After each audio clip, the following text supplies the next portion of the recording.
When miracles wear disguises, finding strength beyond survival. Have you ever noticed how the most profound miracles in our lives rarely announce themselves with fanfare? They slip in quietly, often disguised as challenges, setbacks, or even catastrophes. I've been reflecting deeply on this after my recent conversation with Kimberly Dillard, a woman whose journey embodies extraordinary resilience in ways that have fundamentally changed how I view adversity. Kimberly isn't just surviving her challenges, she's transforming them into wisdom that lights the path for others walking through their own darkness. The day I spoke with Kimberly, something she said stopped me in my tracks. Sometimes your greatest breakthrough is waiting on the other side of what looks like your complete breakdown. That's not greeting card wisdom, that's battle tested truth. We live in a culture obsessed with strength, especially for Black women. We're expected to carry families, build businesses, support communities, all while making it look effortless. The strong Black woman trope isn't just exhausting, it can be deadly when it prevents us from acknowledging our limits or asking for help. But what if true strength isn't about never falling? What if it's about what happens in that space between falling and rising again? This is where Kimberly's insights become so powerful.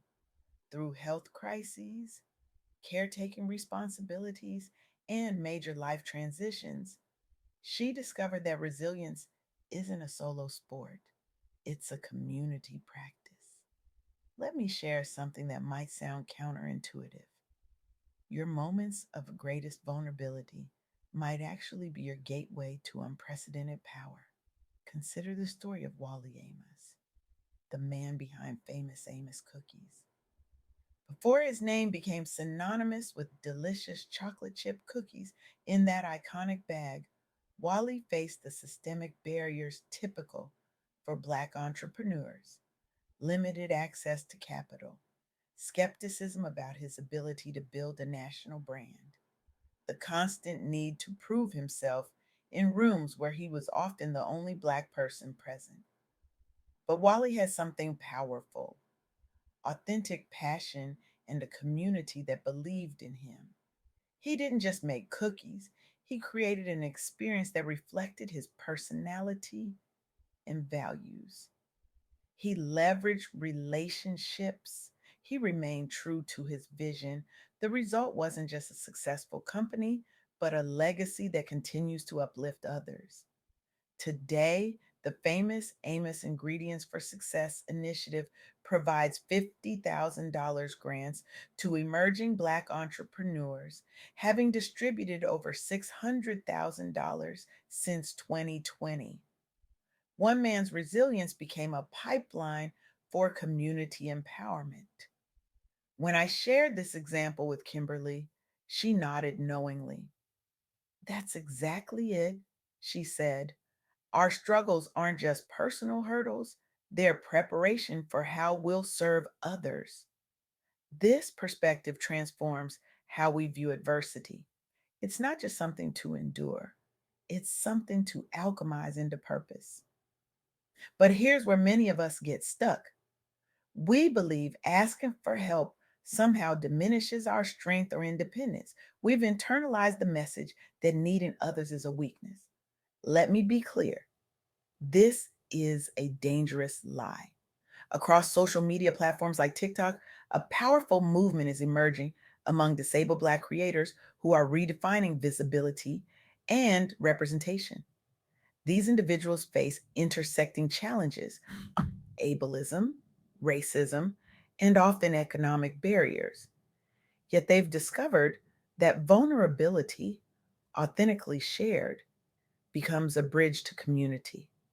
Instead of hiding their struggles, these creators document their daily triumphs and challenges. They share adaptive techniques, celebrate small victories, and create spaces where others can feel seen and understood. Many began posting during periods of isolation, during recovery or flare ups, transforming what could have been lonely suffering into collective healing. The result? Not just personal validation, but cultural transformation. Their courage has secured brand partnerships, sparked important conversations about accessibility, and shifted narratives around disability within both digital spaces and wider society. As Kimberly emphasized, success is rarely achieved alone. Reaching out for help, connecting with mentors or advocates, and building a supportive network are crucial for navigating personal and professional hardships. This brings me to a critical point that emerged from our conversation. The difference between surviving and thriving often comes down to preparation. Many successful first generation Black entrepreneurs build businesses that serve not just themselves, but entire families and communities. Yet without proper succession planning, everything they've built remains vulnerable, especially when health crises strike unexpectedly. Recent data shows only 30% of small businesses survive transition after the owner retires or faces health challenges. For Black owned businesses, where generational wealth creation is particularly crucial for addressing historical inequities, this statistic is especially concerning. Kimberly stressed that resilience requires both faith and practical preparation. It means having uncomfortable conversations about what happens if you can't be there. It means creating legal and financial frameworks that protect your legacy regardless of personal hardship. Your business isn't just about you, she reminded me. It's about the people who depend on it, the community it serves, and the example it sets for future generations. This perspective shifts how we approach both business and personal challenges. It's not enough to simply endure difficulties. We must use them as catalysts for creating systems that outlast our individual capacity. When we talk about resilience, we often focus on the triumphant ending, the comeback, the breakthrough, the victory. But real resilience happens in the messy middle, in those moments when you're not sure if you can take another step. Kimberly described this space beautifully. It's in the darkness that you discover your own light, not because it's easy, but because you have no choice but to find it. For many of us, especially high achieving Black women, this darkness often comes when we're trying to do it all. We're caring for aging parents while raising children. We're building businesses while managing health challenges. We're supporting community initiatives while trying to maintain our own well being. The weight becomes unsustainable, and that's not a failure, it's simply human. This is where the third key insight from my conversation with Kimberly becomes so vital. Disability or setbacks do not define your destiny. They can become platforms for greater impact when you trust in yourself and in miracles to guide the way. Notice she doesn't say, if you work harder or if you just push through. She says, when you trust. This is a profound shift from the grinding mentality that leaves so many of us exhausted. Trust requires surrender. It means acknowledging that some things are beyond our control. It means believing that support will come, often from unexpected places. And this brings us back to where we started, with miracles wearing disguises. Sometimes the miracle is the friend who shows up with groceries when you can't leave the house. Sometimes it's the mentor who sees potential in you that you've temporarily lost sight of. Sometimes it's the health challenge that forces you to finally prioritize rest and boundaries. Here's what I want you to take away today, not as passive inspiration, but as a call to radical action in your own life. First, I challenge you to redefine strength in your life starting today. True power isn't found in isolation or in pretending you have it all together. It's found in the courage to say, I need help, and in creating space for others to do the same. What conversation have you been avoiding out of pride?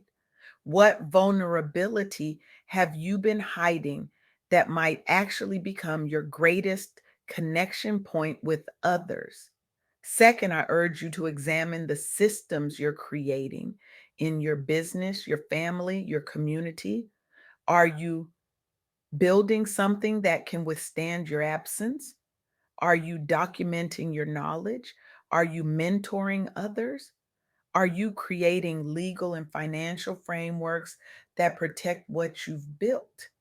If not, that becomes your priority starting now. And finally, and perhaps most importantly, I challenge you to look at your current struggles through new eyes. The very thing that feels like it's breaking, you might actually be breaking you open, creating space for something greater than you've imagined. Your breakdown might be the disguise your breakthrough is wearing. As Kimberly's journey so powerfully demonstrates, resilience isn't a destination, it's a practice.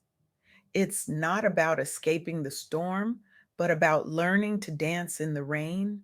It's about recognizing that every scar tells a story of survival, and every struggle carries the seed of its own redemption.